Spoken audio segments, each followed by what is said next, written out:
Well, good morning, good afternoon, good evening, wherever you're watching us from. Thank you for joining us today. My name is Dr. Mercy Mumba. I'm so excited for our fireside chat for October.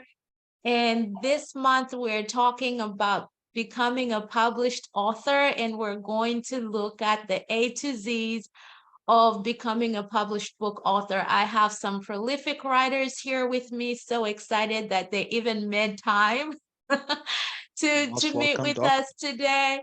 And also just to make sure that they share their pearls of wisdom related to how they've been so successful in writing their books and what's the thought process that they go through to make sure that they are publishing good quality books. So before we get started with the introductions, thank you for joining us. If you want to go ahead and put in the chat where you're joining us from. If you have any questions, please put your questions in the chat as well. They'll be happy to answer your questions as we go through this live session. So thank you so much again for being here. Share with your friends, share this live session with your friends, share, comment, like, and all of that good stuff. So before we get started, I want to introduce our guests here today. We have Professor Kenneth Mwenda and Mr. Daniel Cavani. I would like to ask Prof to start with his introduction, just a brief introduction. Who are you? Where do you come from? How did you get here? And then the same thing with you, Daniel, and we'll go into our fireside chat today. So Prof, on to you. Thank you so much, Doc. Thank you so much, viewers and colleagues, friends. I know most of you we've met on Facebook when I was very active on Facebook. I since left Facebook, I think in 2021. So yes, my name is Kenneth Mwenda. I'm originally from Zambia, though I've been away for the last 30 years or so. First 10 years I was in England as a Rhodes Scholar at Oxford, and I taught at University of Warwick. Before joining the World Bank here in Washington, D.C. At the same time, I hold academic appointments. I serve as extraordinary professor of law at University of Western Cape, and have also served as extraordinary professor of law at University of Pretoria, in addition to serving as adjunct professor of law at American University here in Washington, D.C. And I taught in the initial stages of my academic career, 1991, 92, I taught at the University of Zambia. And I was back there as a visiting professor, I think 2001. So in a nutshell, that's my background. Yeah, I'm from Zambia. What else? I'm married. My wife is a medical doctor by profession, and yeah, I have a son. So that's me. Thank you. Thanks, Doc. Mr. Cavani, go ahead and introduce yourself. Thank you so much. Greetings to all the viewers that are joining us today. And it's good to have Prof in the house and also you, Dr. Mumba. Daniel Cavani are my names. I'm a pharmacist and also an anatomist. My area of specialization is in human anatomy. I'm a publisher.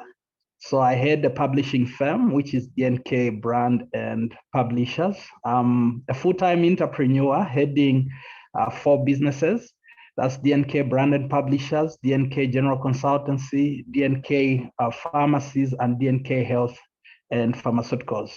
Authored a few books, and so I'm also in the public speaking space, do a lot of public speaking. I am married equally, a husband of 1 wife, and yeah, that should be it about me for now. Awesome. Well, thank you so much for being here today again. And like I shared with you and I shared with our audiences, one of the things that I get asked a lot is how do you become a published author? So I published, unlike you guys who are very well published, I'm published in the academic settings. I do a lot of scientific writing. But in terms of book authorship, I wrote my first book in 2022. And that book did so well. It won the American Journal of Nursing Book of the Year award, which is amazing out of hundreds of entries. So I was very honored to do that. But when I published that book, a lot of people started asking me, Mercy, how do you write a book? How do you even think about what is a viable idea?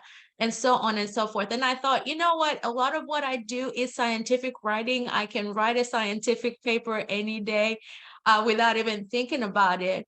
But in terms of book writing, I said, let me invite some authors who have published multiple books, have experience in this area, and also to look at diverse perspectives in terms of the types of publishing that are out there, the academic publishing in terms of textbooks, the motivational type of publishing, and all of that stuff. So I feel like we have a good panel in terms of the expertise that is here today. And so I want to start by asking you guys, how did you get interested in writing books and what motivates you in your writing?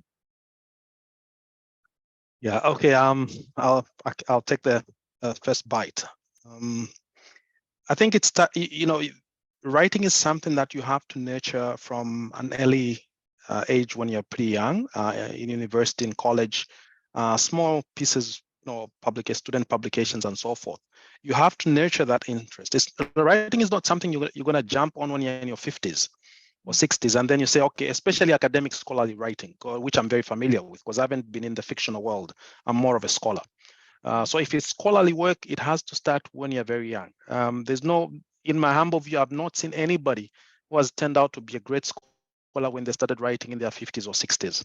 It's almost impossible. You start that when you're pretty young in university, and then you nurture that talent. For fiction writing, it's different. For example, an autobiography, you can write it when you're in your 50s or 60s. You can write a story, that's different. But for scholarly work, the interest has to come when you're pretty much young. Charity begins at home, so they say. Awesome. Daniel, what are your perspectives? Thank you. So I started actually thinking of writing at a very young age because as a family, as siblings, we were introduced by mom and dad to books quite young. Each one of us had to be registered to a public library before you actually started school. And just as a family, I think the greatest asset we have are books. Each one of us, with my siblings, we keep quite a wide library. So you realize that the more you read, the more you develop an appetite to actually also write. Because as you are reading and interacting with the ideas written by many other people, you begin to synthesize your own thoughts, your own theories, and things that you may actually want to share. So that's how I got that interest. I should highlight and actually agree with what Prof is sharing, that writing is an art. And just like any other art, it is perfected by practice. So the earlier you begin writing, the better. You improve. The more you write, the more you improve. And I should also mention that if you want to be a successful author in terms of the readership, how wide your readership is, you need to build a brand. Just like I love to look at things from the business perspective, being an entrepreneur. And I should mention that businesses that do well are businesses that have built strong brands. And if you're going to build a strong brand is built over time. So all the popular authors that we know, you're going to realize soon, actually, within the space of publishing, that oftentimes the books that do well may not even be the best books in terms of content. But it is because their authors are well branded, and they're well branded because they started writing a long time ago. So the earlier you begin writing, actually, the better. Thank you. Yeah, in fact, if I could add to that, yes, the Prof, point, go ahead. Yeah, the point that my brother Daniel has made is very vital in terms of branding. In the initial stages of writing, especially in the academic world, those of you who want to pursue scholarly writing, you'll be rejected. There'll be rejection here and there. You send your paper, it's rejected. Now your ego can be bashed, so you have to be prepared.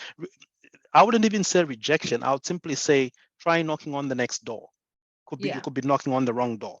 Or be patient, attend to the corrections that the editors want you to deal with. But once you brand yourself, once people know you in the market, it becomes much easier. Sometimes your work is not even subjected to excessive scrutiny because they trust your level of competence. They've worked with you before. So that's why it's important to build a brand. And also the culture of libraries.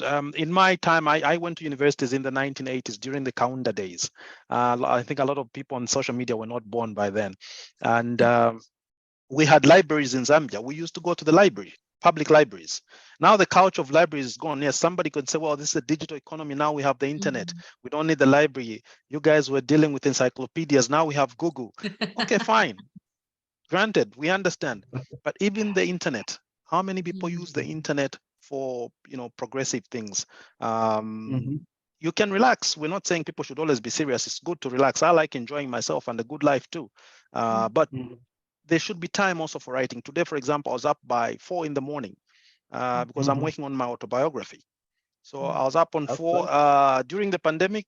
I've just written a book. It's out. It's on the market. During this time, we've been indoors because of COVID. So utilize your time very effectively. You can have a work-life balance quite all right, but there's also time for seriousness and time for joking and laughing. So that's very important. We've lost that culture of reading. Most of the books, if you look at the bookstores back home in Zambia, particularly, we've got a number of books written by Zambian authors, but most of them are fictional, non-scholarly type of material. How many of our academics are writing? And to me, that was a question that really bothered me when I was a student at universities in the 80s. All the textbooks we're using were written by foreigners, apart from 1 or 2 Zambians. So I started wondering, why are Nigerians and Kenyans writing? Zambians are not writing. I think I can fill this void. So it's those type of things where you look for role models. Who can I learn from? I think I admired people like Wole Soyinka as a startup author in the early days, in my early years of writing.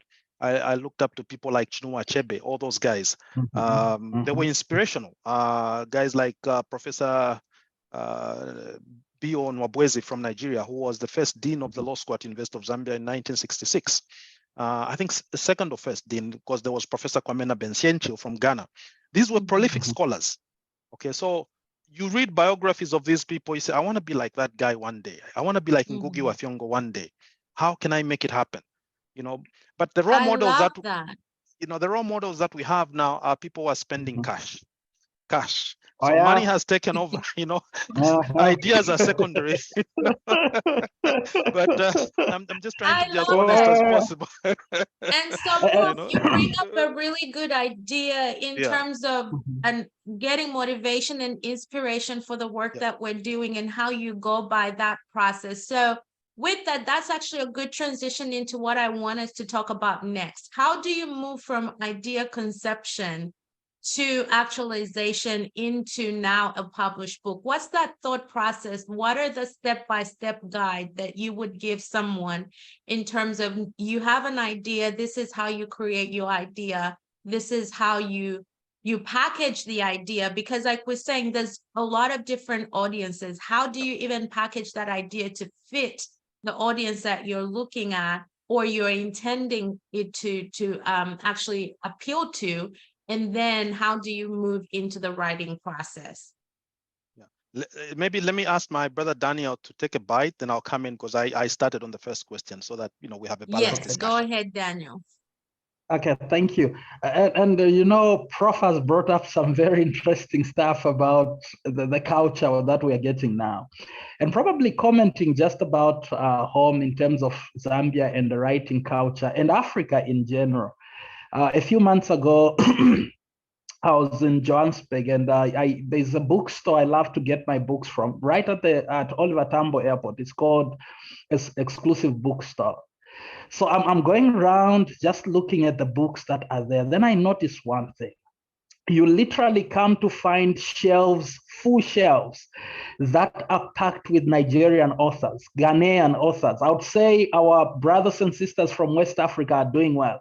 I was impressed by Zichima Mangozi, who actually literally has almost a full shelf of her books there. And I was looking at the gap between Nigeria and South Africa by distance to see her books packed in there. Then I started searching if I would actually get a book written by a Zambian author, and there was none. At some point, I was looking at one report by UNESCO that looks at how many book titles are done across the world by regions. It would interest you to note that countries like India, for example, does over 200,000 titles annually. Wow. Okay, the UK does over 150,000 titles. China does over 300,000 titles. The US does over 200,000 titles. But Africa, all of it put together, we do less than 50,000 titles. That means we need to promote more the culture of writing, look at what the challenges might actually be, and deal with that. Now, coming back to the question of how do you move from ideation to actualization in terms of the process of actually writing your book? Mm-hmm. Most people tend to think the writing process is very technical. Of course it can, but then you must begin from somewhere. And I think one of the ways is impromptu writing. I would want to call it that. Okay, so you tend, as a writer, you're going to realize that you tend to get moments that I'm going to call moments of inspiration when an idea comes. And if you don't write it down at that very point, you may write it tomorrow, but it will not be phrased as you had it the previous day. You may even wake up at midnight to write. Exactly. Exactly. And you know, that's why I feel for authors, literally, you should move. If you are old school, you should always move with a notebook.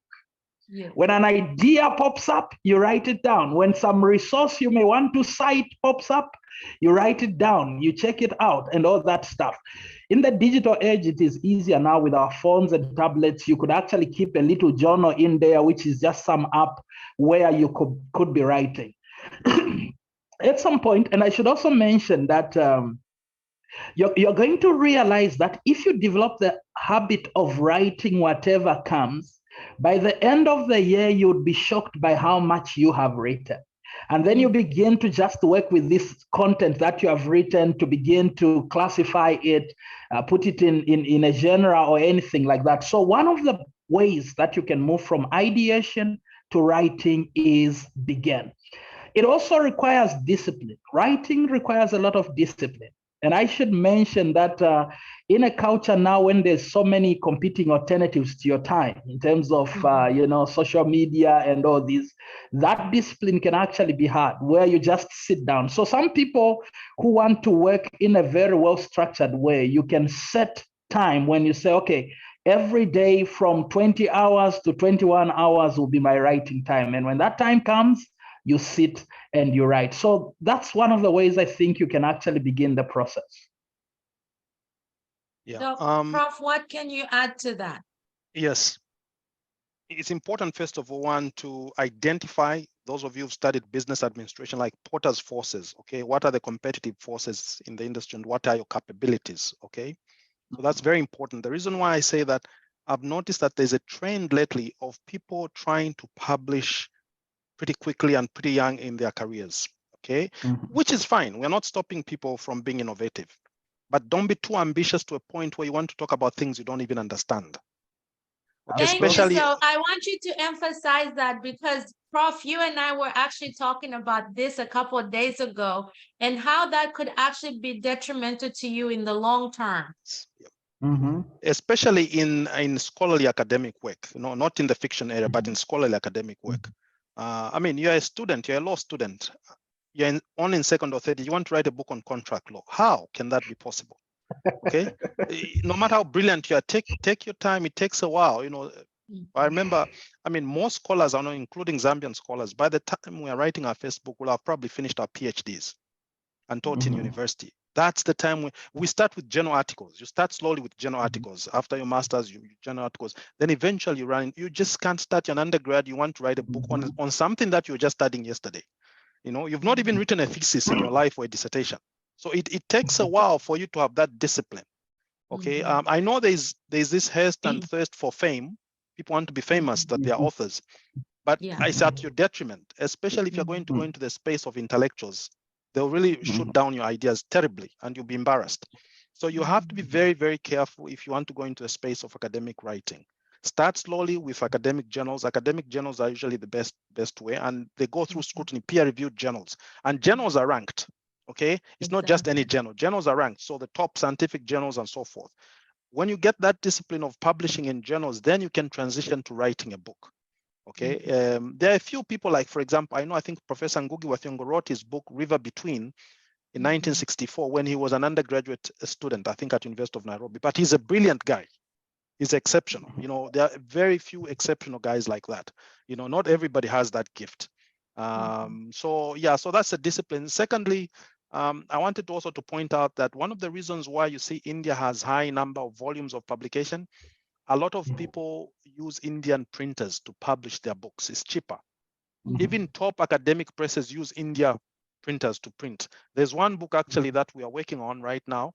I can't say much because I'm one of the chapter contributors, but the editors are in Zambia. It's being published by a leading academic publisher in the UK, but the printers are in India. Okay, so that's very common. So they're obviously going to print more. But the cost of publishing in Zambia is sort of a deterrent publishing. It's very expensive to publish in Zambia. The last book that I did, which I wanted to be published in Zambia and was published in Zambia, you know, I had to put in my own resources, I think about $5,000 from my pocket to get that book out. You know, whereas if I'm publishing here in the States, I don't have to fork out any money.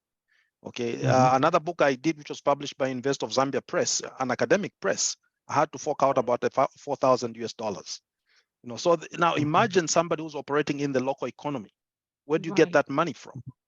Okay, so those are some of the challenges of publishing internally within Zambia. And that's why some of us, we sort of use the international market. But at some point, there are certain, depending on the audience, if I'm writing a book and I know that the main audience is in Zambia, I would want my book to be on the market closely to Zambia, although as well as international on Amazon. I'll look for a Zambian publisher, a credible Zambian publisher. Another point that I wanted to add is the issue of what we call in publishing vanity publishers. Okay, now some of you may not have heard of the word vanity. Vanity means acting in vain. Vanity publishers are people who are just going to ask you for money and then they print your book, even if it's not edited, you know, it's full of grammatical errors and so forth. All they want to do is make money. Now, vanity publishing is very damaging and it can actually destroy your reputation, especially as a scholar. Avoid vanity publishing. You know, if you have to wait, if you have to go through the rigors, it's worthwhile. Don't rush into publishing. So that will be my take on that. Thank you, Prof. So I like both you and Daniel bring up good points. I like the point where Daniel said, just start. Sometimes you just have to start. And we all get that writer's block. Sometimes I'm like, I don't know why this paper is not going anywhere. I've been sitting on it for days and nothing is coming. And that's fine. But you know, just push through, and as you're writing, things will start making sense. But I also love the idea, and I'm like that. Sometimes I call it my organized chaos. I have poster notes everywhere because every time I think about something, I write it on a poster note. It may not mean anything to anybody, but I know what it means to me when I pick it up the next time and I'm writing. But writing also requires a lot of research. Can you talk about the process of researching and making sure that we're appropriately citing the sources that we're incorporating in our books so that we're legitimately talking about the ideas that we have brought about in our books? What is that process of research that has to go in? Because sometimes I hear people say, oh, I'm going to take a 2-week break from social media. I'm going to go write a book. And I'm like, I don't know how extraordinary you are, but it did not take me 2 weeks Right. Yeah, no, to write my book. So let's talk about that process. Yeah, great question. One thing that people have to be aware of, especially current and aspiring writers, is the issue of copyright infringement. Okay, intellectual property rights. Avoid plagiarism. Copying ideas, cut and paste from here and there from the internet, you put them in your so-called book. You know, it only takes one search and we'll know that this is fake. These are not your ideas. Okay, be authentic and be honest and be sincere. That's the spirit of writing. A lot of people, including some prominent professors, have been caught up in plagiarism. Now plagiarism has been expanded, including self-plagiarism. Sometimes your own work cannot be repeated in a subsequent work that you write. Correct. You can't get credit for it. You know, so that's how strict these things are. And if you're going to write, for example, something where you're making a statement of claim as a fact, empirical data, where did you get that information from? Okay, you can't just say, oh, a study has been shown that XYZ. Which study and who wrote that study? Okay, Yes. we need a reference there. We need a, so that's a discipline of academic writing. Someone who has been through that will not understand, and they'll just be saying things. You have to back up your data. So that's very important. And if you get into research methodology, you find the sort of primary sources of data, secondary sources of data, and how you're going to collect your data, whether it's questionnaires, interviews, how you select the sample for your audience. There is a methodology to that. Okay, things don't just happen. But yeah, I want to also, relate to what my brother Daniel said. It's very important to write down ideas as they come. There are sometimes, those of you are doing your master's dissertation, writing your master's or your PhD dissertation, you'll be waking up at night at midnight at 01, because this idea has just suddenly come to your mind. And you're so scared that if you go to sleep, you might forget, or it may not be expressed as eloquently as it appears in your mind at that moment. So your husband, if you're married, or your wife will be wondering, what's wrong with you? But we all go through that, but you got to write that something down, and writing is a very personalized experience. It can be lonely sometimes because you're all alone with your thoughts, trying to get your thoughts together, and you need that coherent story. Sometimes you write something halfway, you say, no, this idea should have been at the beginning. So let me switch around the paragraphs. You edit your own work before you even complete writing. Exactly. So it's a whole process of just like raising a child. Some days a child will feel sick. You have to go to the clinic. You have to escort your wife, this and that, until the child grows up. But as you mature as a scholar, your writing gets refined more like wine. Even when you write something, say in the newspapers, any person who's been to school, they only have to read the first paragraph. They'll know that the guy knows what he's talking about. The opening sentence itself, the paragraph, would tell you that this is something good stuff that I'm going to read, most likely. Okay, there's a way we can pick up the language that this person is a writer. The way because they've been doing it over and over and over. And as Daniel said, because they read widely, they will know how to open up a paragraph. They will know how to transition to the next paragraph. Exactly. Whereas a beginner, you can see the disjointed ideas all over the place, and they need a lot of hand-holding. And maybe just to come in, Prof has shared quite a lot of great nuggets there that I think would be very important for anybody considering writing. When talking about research prior to you writing your book, I think this challenge is greatest in nonfiction, but self-help kind of writing. You often get people writing either their personal experience or sometimes just general opinion. And maybe I should mention one other thing, which Prof had highlighted, of writing too early. Okay, as a publisher, I get to read quite a lot of books because at any given time, we're running quite a number of books. You get a young person who is 21, who is unemployed, does not run a business, and is writing on how to be successful. And you're wondering how to be successful at what? Okay, because his academic credentials may not be those that command, respect. His professional credentials equally might be questionable and all that. And I've often advised young people to say, look, you need to build credibility. Okay, there's something, yes, there is something that is very interesting. When you look at public speaking, much of public speaking is traced back to the writing actually that were done by Aristotle. And he talks about three principles there, which is the pathos, the ethos, and the logos. And when he talks about the ethos, even in public speaking, he says, this is your reputation, which is your credibility. People will only listen to you when they know that you are credible in that area. Now, that is in public speaking, but it is applicable also in writing. And that is why oftentimes when somebody just picks a book, what they want to read quickly, I always tell people that when somebody gets a book, the first thing they do is they glance at the cover and they turn the book behind. They want to read about the author. What gives you the credibility to write on this subject and for us to listen to you? So it is important for authors also to understand that Whatever genre you would want to write in, you must begin to build credibility. If you want to be an academic scholarly writer, you must build your academic credentials. Mhm. If you want to be a nonfiction self-help writer, then build probably your investment profile, build your business. Then you can speak and you can write, and then people can actually be able to listen.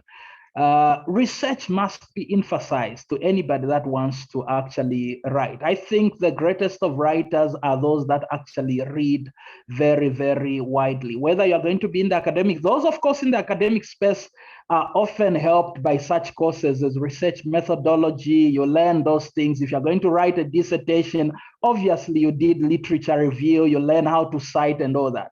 But for people that are in the self-help space who may not have actually even probably gone beyond an undergraduate to understand how writing is done, sometimes they can be challenged. That plagiarism comes in. And that is where publishers should come in terms of quality control. And every author must understand that we have publishers and we have printers. These are two different guys.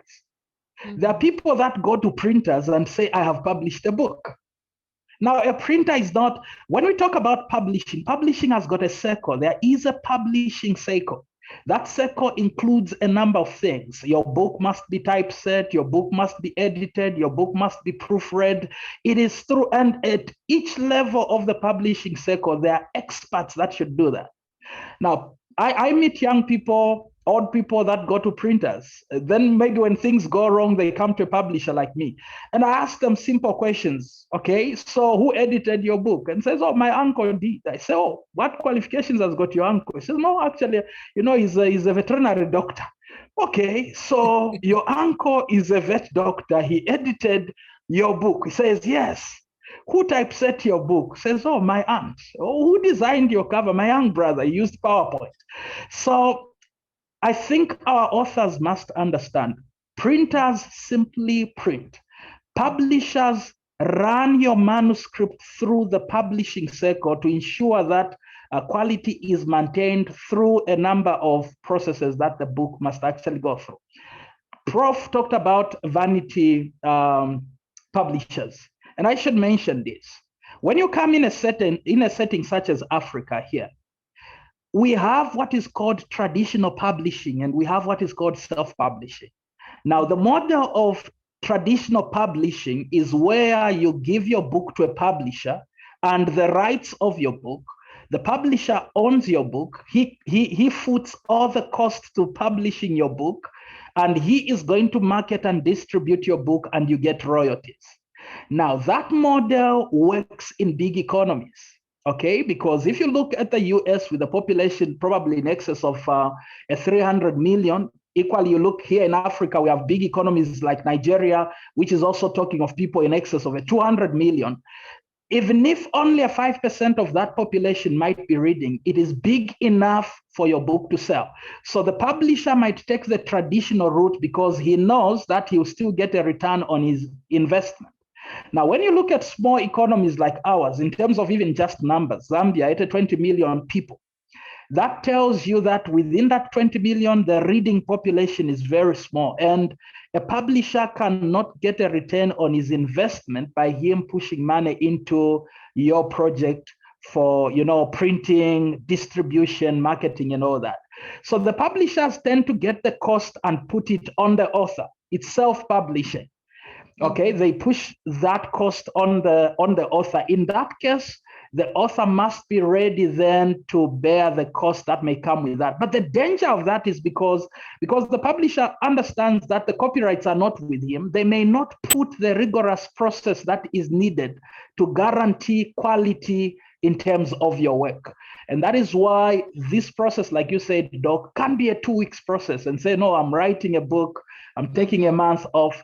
Because even at your own personal level, there's so much that you must put in. Exactly.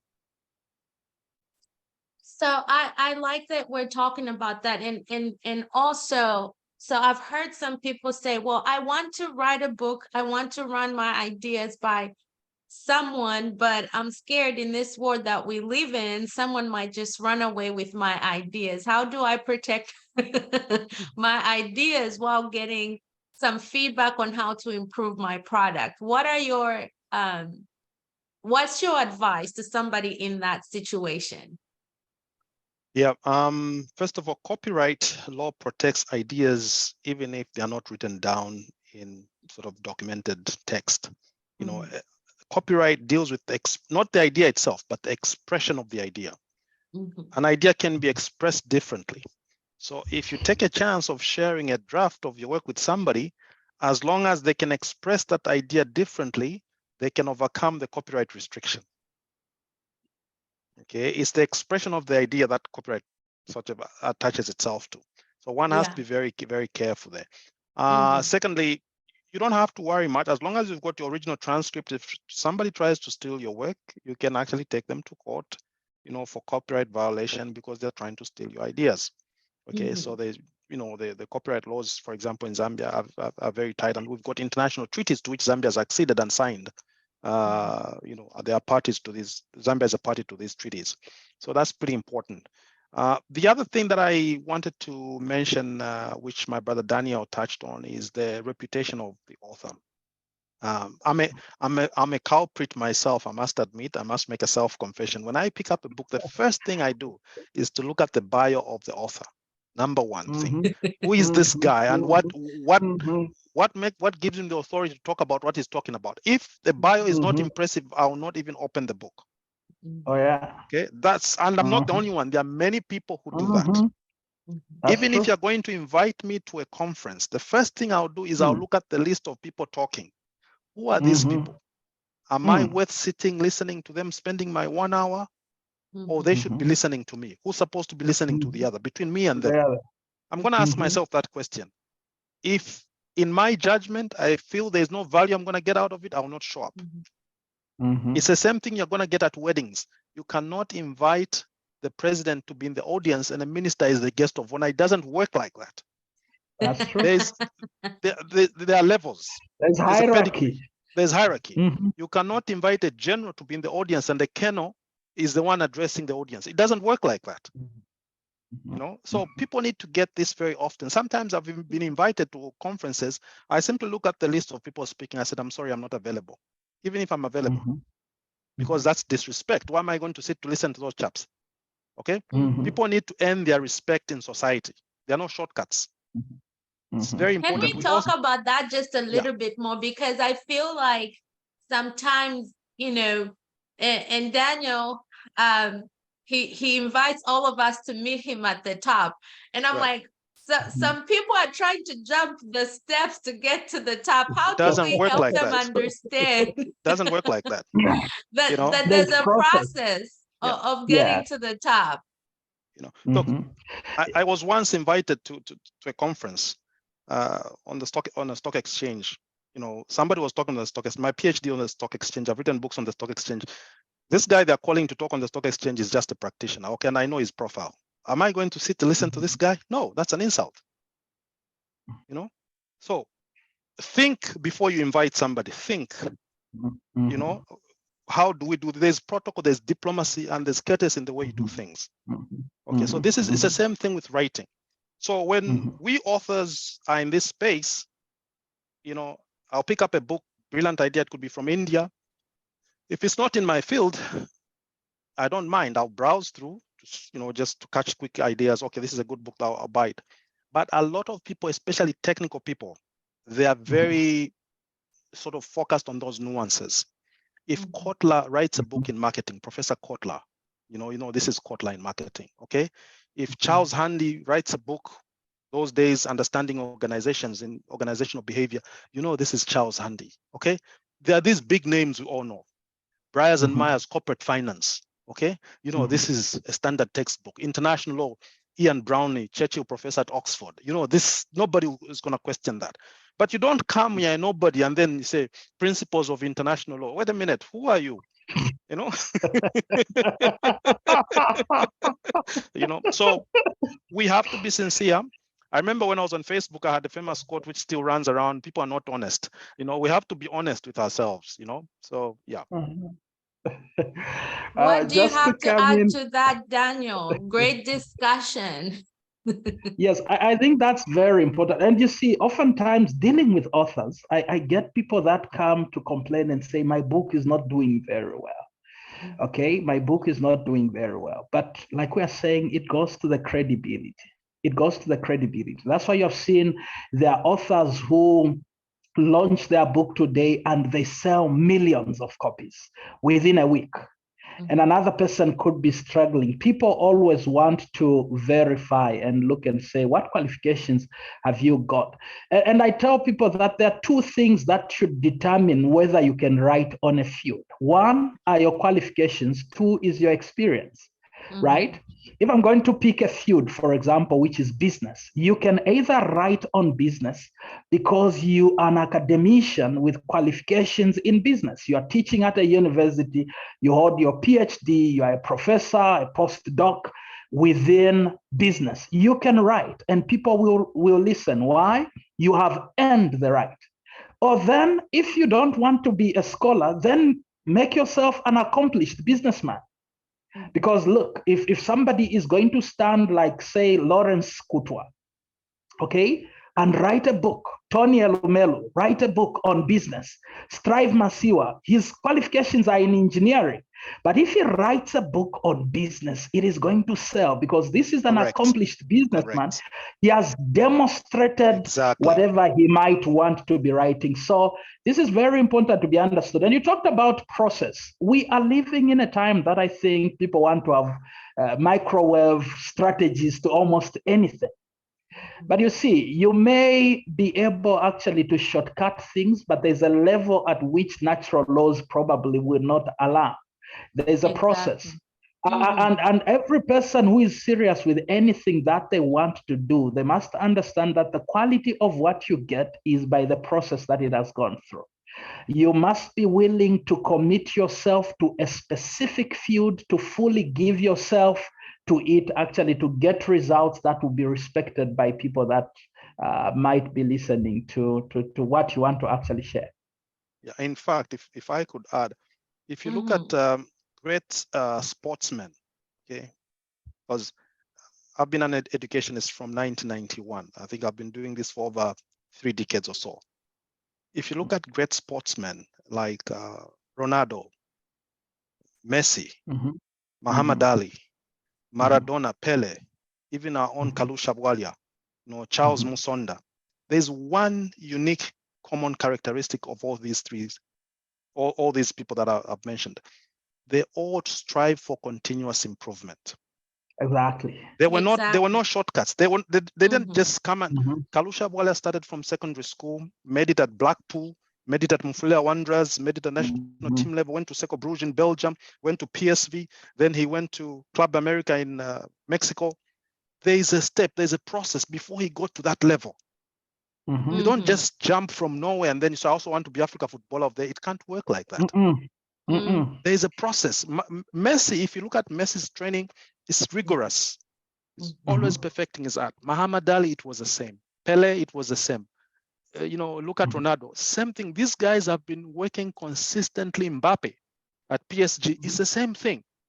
But we have a lot of the discussion, Prof, about continuous improvement. I think that sometimes people think that once they do one thing that is great or excellent, that is the end, and they've established their credibility based on that one-time thing that they've done. So yes, let's encourage that continuous improvement, because there's always something to learn. And I think that going back to the issue of being well-read, in order to be a good writer, you have to be well-read. That means you just don't sit and not know what else other people are writing about, because it does actually translate to how well you can write. It does translate to how well you can communicate your idea.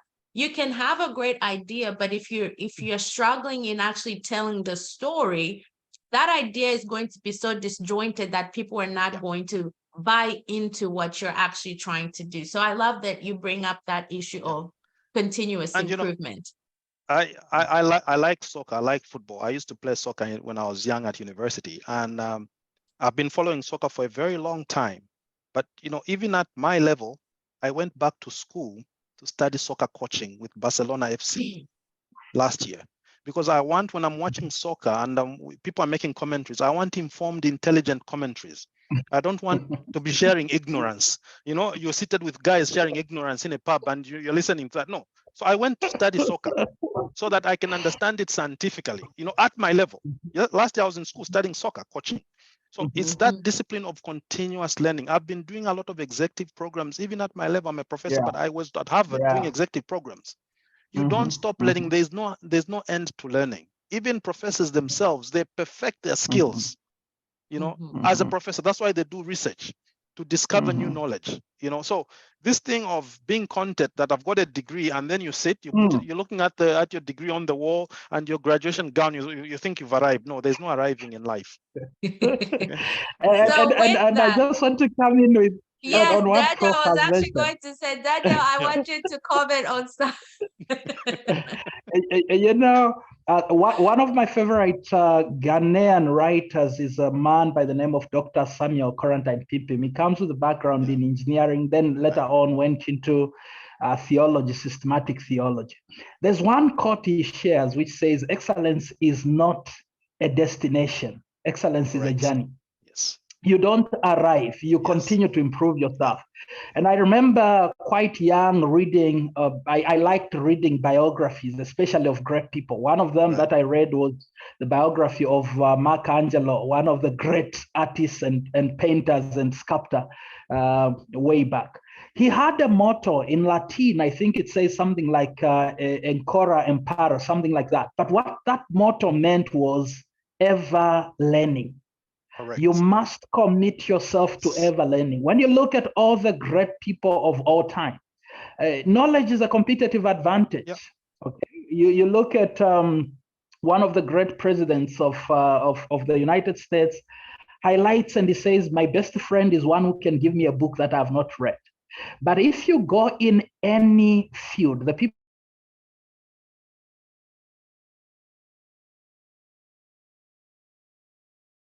Wait, is it me? Yeah, no, I think we're losing Daniel, so I can come in whilst we're waiting to get him back. Oh, sorry, he's about back. that. He's back. Yeah. Okay, you're back. Yes. Yes. So I was highlighting that in any field and continuous. I think professions have taken this for professions now. Yes, they call it continuous professional development, CPD. You know, you have to be relicensed. For example, if you're a certified anti-money laundering specialist, you have to demonstrate. If you're an accountant, chartered accountant, you have to demonstrate CPD. CPD, yeah, you can't run away from it. Exactly. And just to touch on the point that Daniel was raising, you know, as a young high school student, I still remember we used to read African Writers series for a literature subject, Form 4, Form 5, which was grade 11, grade 12 today. If you look at those books which were published in the UK by Heinemann, African Writers series, just the bio at the background, that was very inspirational. People who wrote those books were not jokers. They had CVs, proper CVs. You know, you look at Achinua Achebe, you look at the Wole Soyinka, the Ngugi wa Thiong'o, and a number of other Kenyans who were in that space. Then you've got the Kamara Lai, you know, you've got, you know, what was the Elecha Madi, the concubine. Those books were written by guys, some of them were teachers, but they'd been to school. You could actually tell that these guys are well exposed. Okay, so we've lost that culture somewhat. Like you were saying, Daniel, you get somebody, he's unemployed, you know, he hasn't been to school, he tells you he wants to write a book. Fine, we are not disrespecting anybody, but do you have what it takes to write a book? Yeah. It's not discrimination. Yeah. Prof, I thought to come in and mention that in academic writing, if you are going to decide to do a research proposal, your research proposal should clearly indicate what knowledge gap you identified. Right. And limitations of the study. Yes, exactly. So that requires you to have done a literature review. Yes. Then you have identified a knowledge gap that you want to address. And this is what most people should realize when it comes to writing. The question is, what knowledge gap are you have you identified? What new knowledge are you bringing to the table? Because if you have not identified a knowledge gap, chances are high that you are parroting other people's ideas. You're plagiarizing works that have already been done. Yeah. And that is why it must begin with you reading. You cannot come to the table and say you are writing when you have read nothing, because Right. what you might think is novel, it might just be novel because you are ignorant. If you Exactly. read, you'd actually realize that Yeah, what you want to write is absolutely true. already written. And Absolutely therefore, your true. writing is a mere waste of time, because probably the one with better credentials has already written on that subject. So you need to read very widely, Yeah. identify the gaps, then you bring in this new knowledge that you want to bring to the table. And as an author, in whatever industry, the space that you pick, you must ensure that you have read the top leading minds of that industry. Exactly. If you're going to write about, pathology, you're going to write about anatomy, you're writing a textbook on anatomy, you have not read Gray's Anatomy, you have not read Grant's. Those are the leading minds in the space of anatomy. What are you writing? Exactly. Yeah. If you're going to pick a book on economics, you must read the leading minds in there, so that, because you see, you don't want to come and write a book that brings information that is at variance with the leading minds, and yet you don't have the credentials that match what the leading minds in that area have actually put out. Partly, I That think is such a great point. Yeah, and partly this problem, I think, has come with social media. For example, and with all due respect to everybody, you're looking at an economic issues and you say, okay, I want an opinion on how the economy is doing. You've got social media, Facebook economists, and you've got university professors teaching that in the Department of Economics at UNZA. Why can't you go to UNZA and get learned, informed opinions instead of sitting on Facebook and listening to somebody who's just doing guesswork from Wikipedia or stuff like that?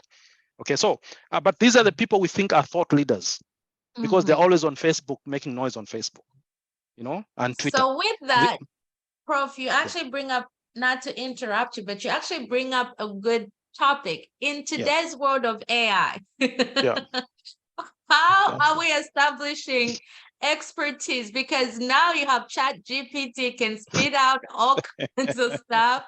And now you have people who feel empowered to write on topics that they are not knowledgeable about. I used to be on Facebook, okay? I had a huge following on Facebook. I'm a lawyer by profession, but I never used to discuss or analyze law on Facebook.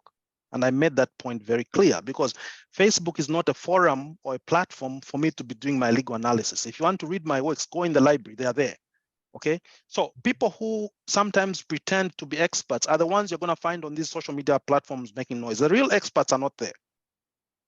The real experts rarely use it. They know where to push their ideas, okay? Like the scholars, they can have a Facebook page or a LinkedIn page, but they won't put in much stuff. But you see, if you go in the journals, you consult them, they'll give you the information.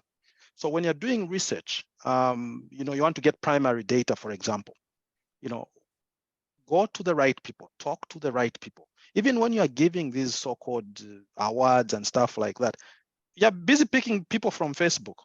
Okay, these are not some of the most accomplished characters. There are people there in universities doing serious things. They don't just make noise, huh? So think outside the box, okay? My generation, like I said, I went to university in the 1980s.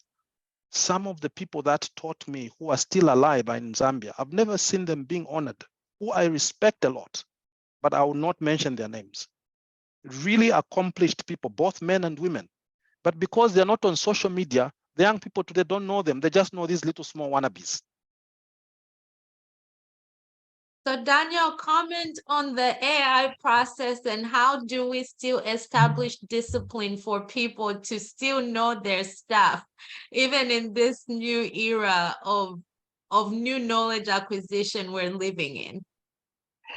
So I came across a very interesting quote that I shared. I'm currently in Livingstone, speaking at the AGM for the internal auditors, and I came across an interesting quote that says, well, a machine can replace 50 ordinary men, but no machine can replace one extraordinary man. Now, I found that very, very interesting. Okay. I may not be an AI expert. Of course, I've been having a lot of interesting conversations around AI because my general manager actually holds a master's in artificial intelligence and robotics. So we normally have these conversations to try and understand how this AI and everything is going to play out. One of the things that continues to be highlighted is that there's a certain level of human ingenuity that cannot be replaced by machines.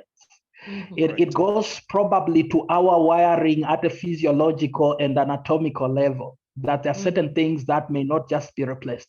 And however, I should quickly mention that while we have tools that are being developed to do certain works, for example, in writing now, most academic institutions are asking themselves, in the advent of AI, how do we stop plagiarism?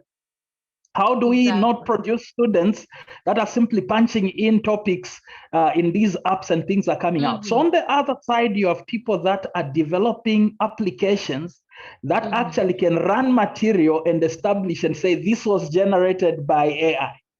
Right. Okay, so we are still within that space also where actually it can be picked. At some point, I think it used to be very hard to know whether one has plagiarized because it depended on how well read the person reviewing the work did. But we know that right now we have applications through which you can just run a document and it's a plagiarism checker, right? It is going to highlight clearly how much of that work has been plagiarized and exactly where it came from. Of course, the discussion also must look at saying AI in itself is not an evil. How do we complement this to what we are doing to enhance, to actually enhance the work that we'll be doing? So I think it will be an interesting conversation to see how it unfolds with time on how AI can actually be used to synergize the process of writing. And on the other side, again, also to stop people that can just begin to mix stuff. I thought of commenting on also something that Prof actually used, which is a culture that I think we should not promote. I've often also wondered when I look at sometimes awards given, including even in the publishing circle, in Zambia, across Africa, across the world, there are many platforms that give these awards. Best writer in what? Best writer in what? We are moving to a culture of popularism. We look at the most popular person and we award.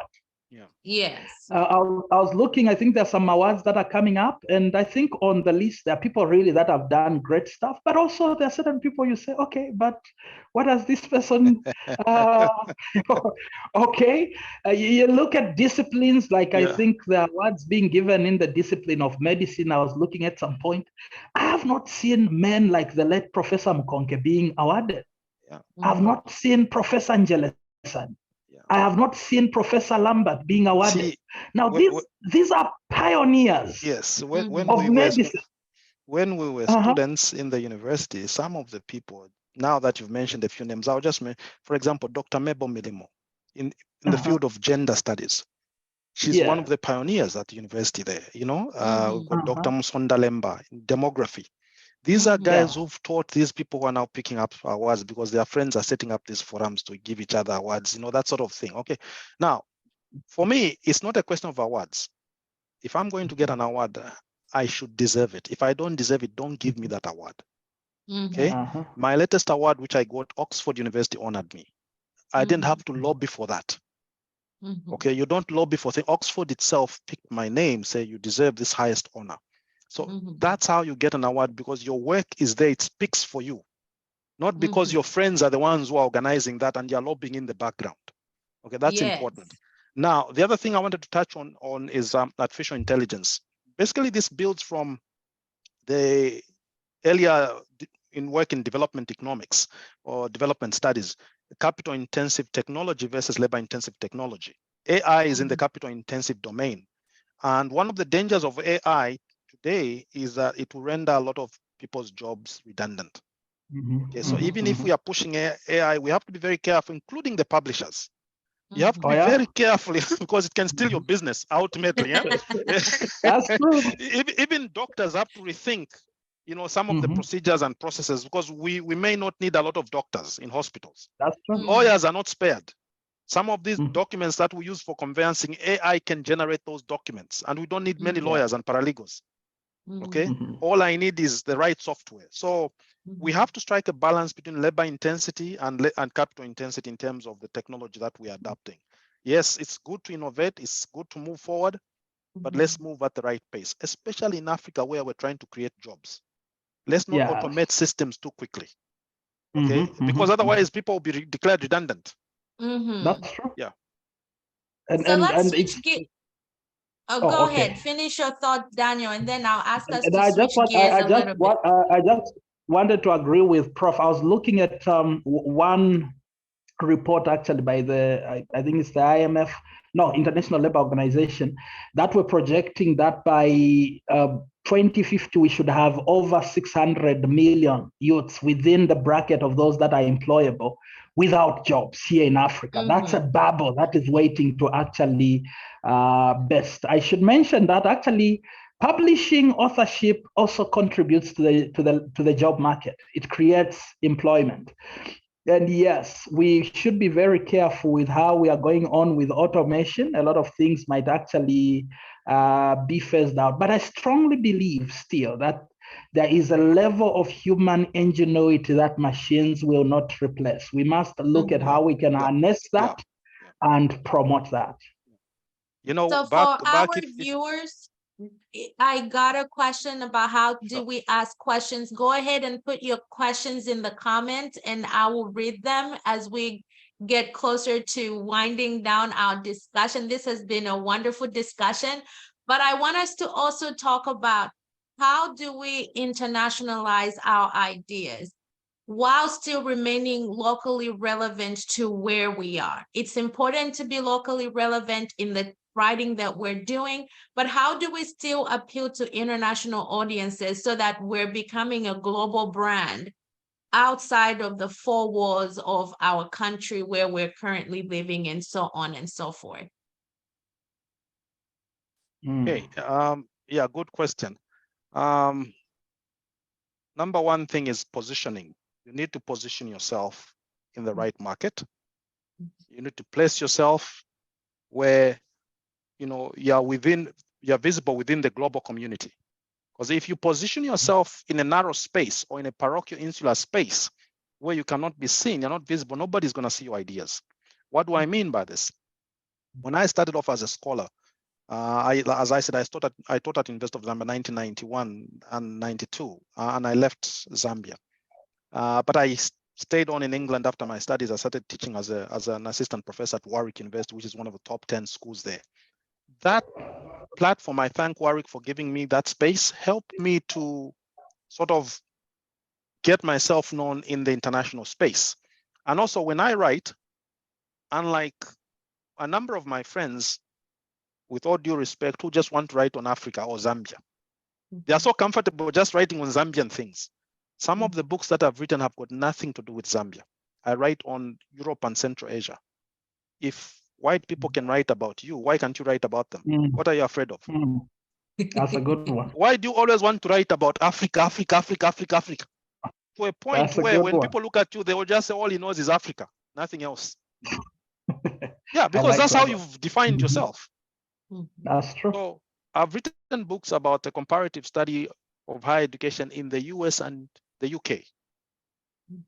Okay, so that Africans and others can learn from this. You know, why are we scared of writing about other cultures? We are just so comfortable with our own things. You know, so it's that thing, you know, when you focus so much, you narrow your perspectives and you just revolve around Africa, you'll be associated with Africa. You're not a That's global true. scholar, you're just an African scholar.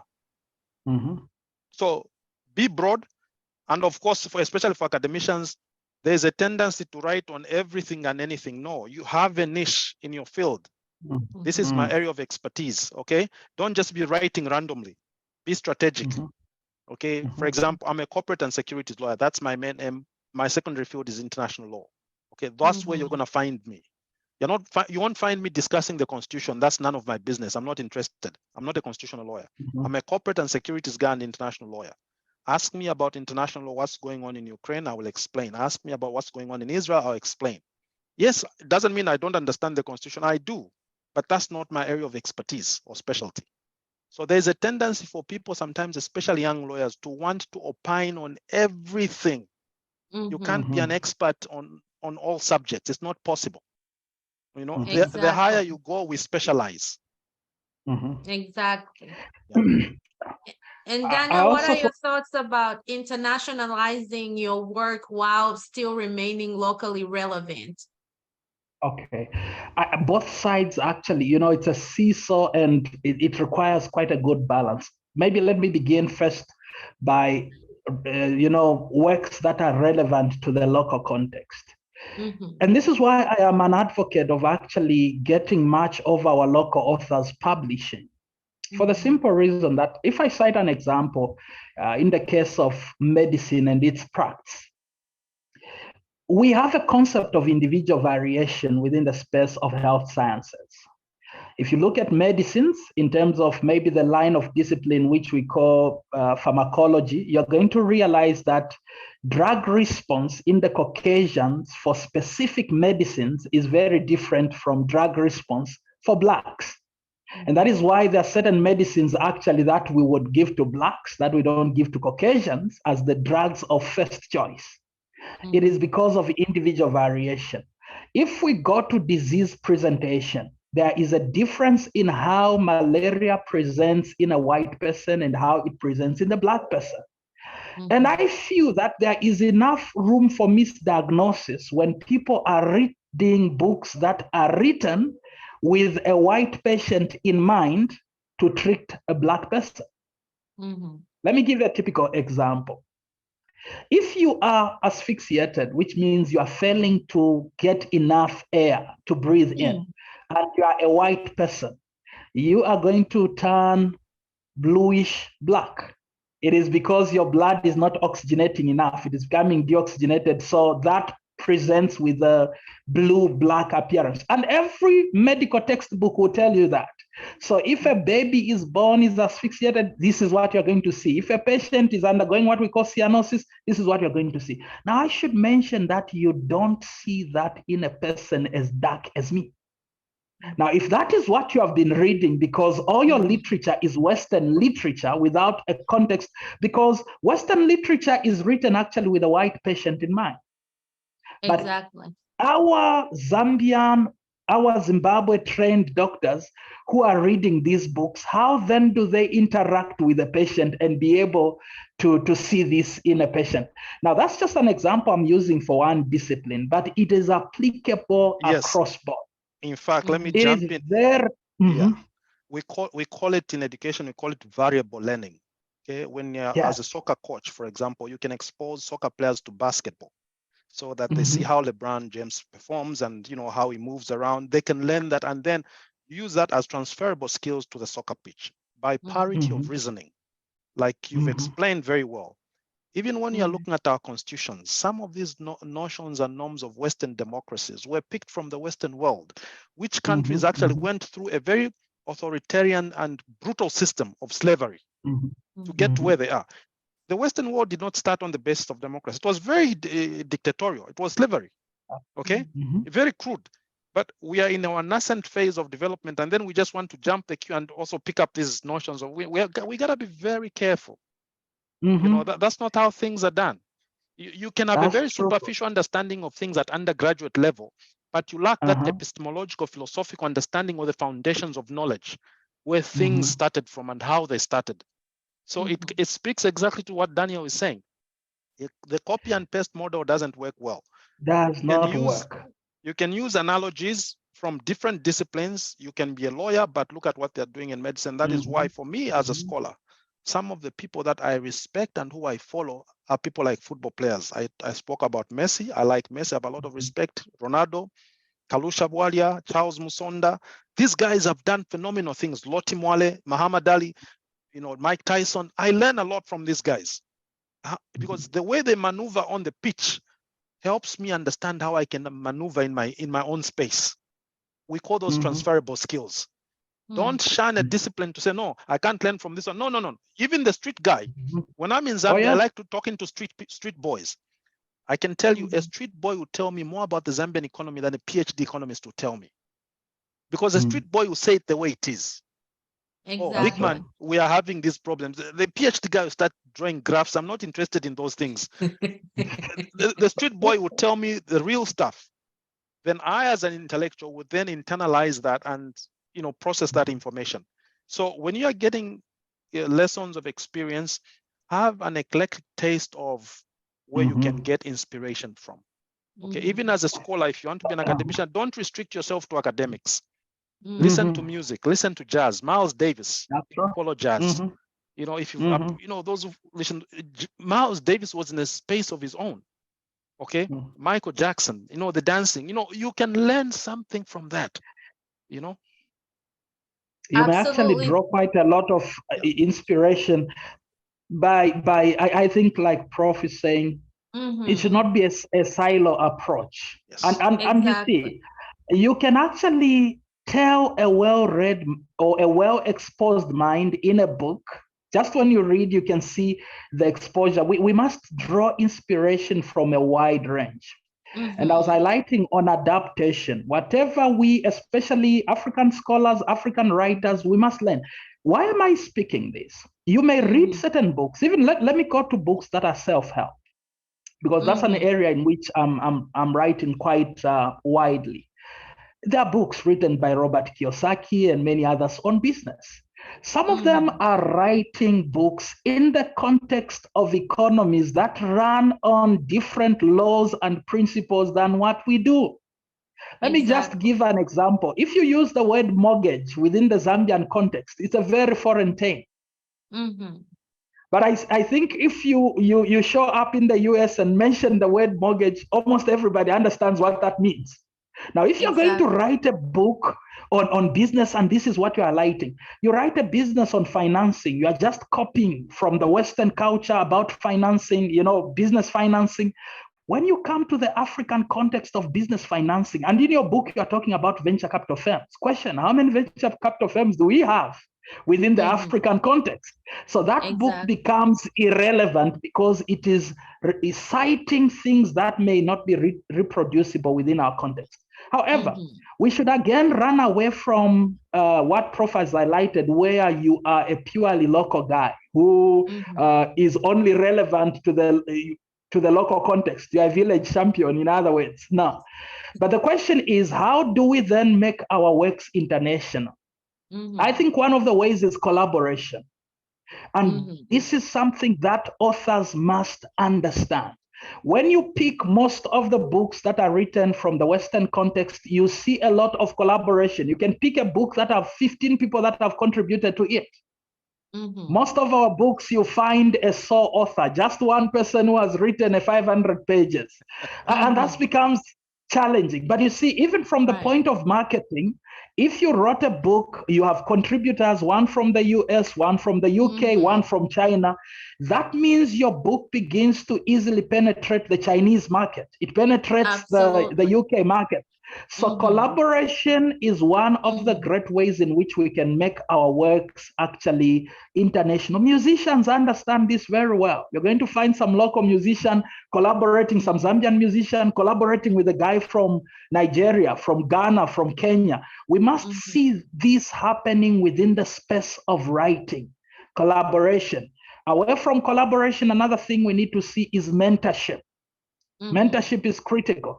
Just as you get mentorship, if you go in science, you go to philosophy, you know that there was a relationship between Aristotle, Plato, and Socrates of mentorship. You go in science, you look at the Isaac Newtons and all these guys, they were mentored. When it comes in the space of writing also, you see, mentorship brings in borrowed credibility. If you have a person who has already accomplished within that field, they are mentoring you, they write your forward. You have seen there are certain books that will just sell because of who has actually written the forward to that book. So those are some of the things that we can actually, I think, bring to the table. Wow. Okay. So this is a lot of great information to ponder. I cannot believe we're already like 16 minutes over our time and the audience is just as engaged. I so appreciate you being here today, but as we wrap up, I know like we could talk about this The whole day. Great insights. Thank you so much. But if Most you welcome. were to give our viewers, our audience, just your top three advice for becoming a published author that is credible, that can bring good ideas to the market, and that is not just going to be locally relevant, but internationally impactful as well. What are your top three things?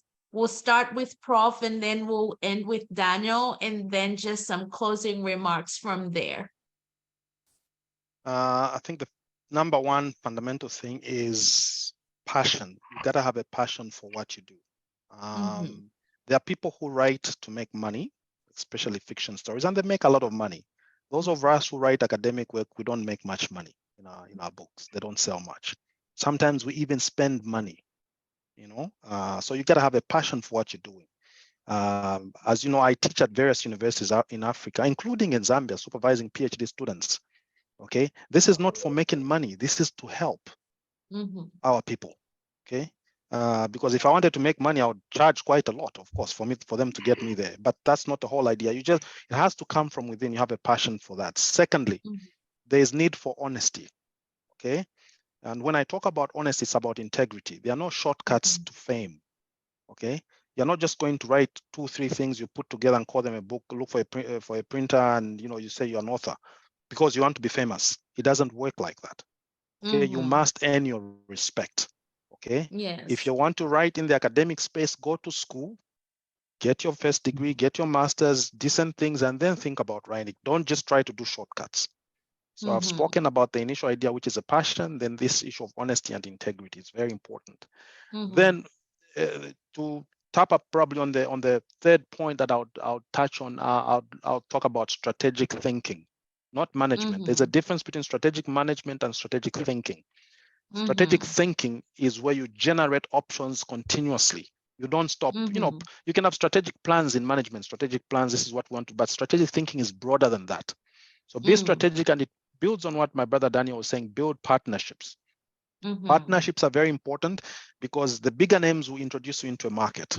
Okay, I want to write with my supervisor, is my PhD supervisor, because he knows XYZ in that journal we can get published.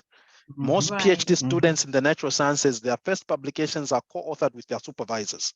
So that's a typical example. Okay, that's very important. But as you grow, as you mature as a scholar, okay, as you grow, as you mature, we sometimes do things, especially in the social sciences, on our own. Okay, for example, when I was applying for my higher doctorate at Rhodes University, the university had never awarded that degree before. Higher doctorate. It was the first time, 2007.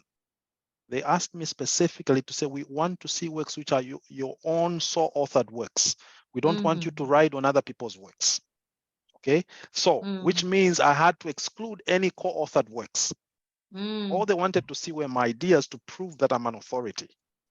So the higher you grow, you have to be very strategic. Certain works, you have to do them alone because you need those to be assessed as an individual. These are my works. Because we don't know how much other people have contributed. I know in the natural sciences, there's a tendency of people being like 12, 14 on one journal article,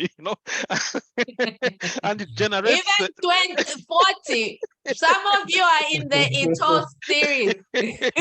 No, I've seen that stuff. I've seen that stuff, so that's why I started with honesty initially, Now, the reason why they do that, they want to generate the H index. Okay? Exactly. So if you're 20 of you, you're citing each other, each one of you writes a paper and you cite each other, you generate 20 articles at one time. It's a bit dishonest, it's academic dishonest in my view, compared to a friend of yours who wrote all by himself, a monograph. This is his own book from the first beginning to the end as Kenneth Mwenda alone. Okay, it's different from a guy who has 4 co-authors on that book. Because even when I'm assessing him for promotion, if I'm sitting on a promotion committee, I'll say, to what extent did you contribute to this book? To this book. Okay, because you can't tell me that this will be the other authors there. So that's why I spoke of strategic thinking. Be strategic. What instruments do you use at a certain level when you're starting off or when you become so advanced, and for which market? Okay, so in a nutshell, to repeat, I spoke initially about the passion. You have to have the passion factor yourself.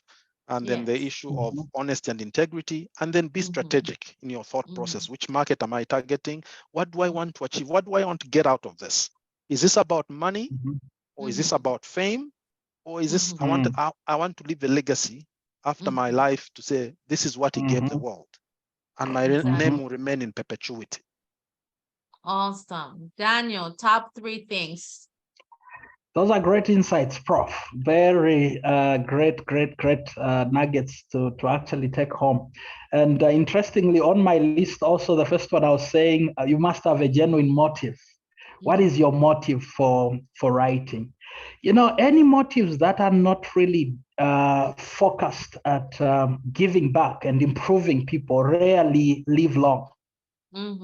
They rarely, you know, this chase after fame is not only limited actually to the publishing world in terms of authors. It goes to anything.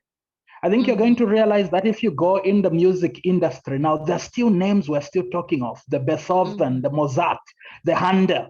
These guys did compositions in the 1400s. Yeah. And their compositions live on. If you're going to go in hymnology there, you're going to find the Isaac Watts and many others whose compositions up to now, the Fanny J. Grosby and many others, their compositions up to now are still alive. But then you get a crop of musicians whose song has a shelf life of 3 months. Exactly. Where is the problem? Yeah. It is because people run around, look for a beat, add 1 or 2 words, and say the song is here. So we must invest in whatever we are going to produce, whether it's a book, it is a song, or anything like that.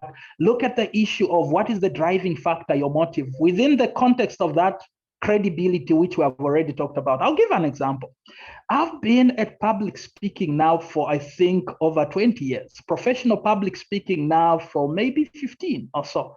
And I wrote nothing about public speaking. And yet, on average, I am speaking to in excess of 200,000 people annually. Okay, literally my itinerary is bumper to bumper packed in public speaking.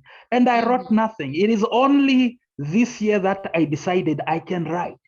Well, people would say, we can listen to this guy. We have seen him. We have heard him. We have seen him at that conference and there. So he has something. You have demonstrated capacity and credibility. So for any person, especially young people, begin to build your credibility on any discipline as quickly as you can. And don't rush the process. Don't hatch your eggs too early. Build your case. Later on, you can do that. Number 2, I would want to re-emphasize the issue of reading. You can't be an author who does not read. You might be thinking what you have is novel, and yet it is only novel to you because you are ignorant. So read and read and read, then you can publish. That I will still emphasize.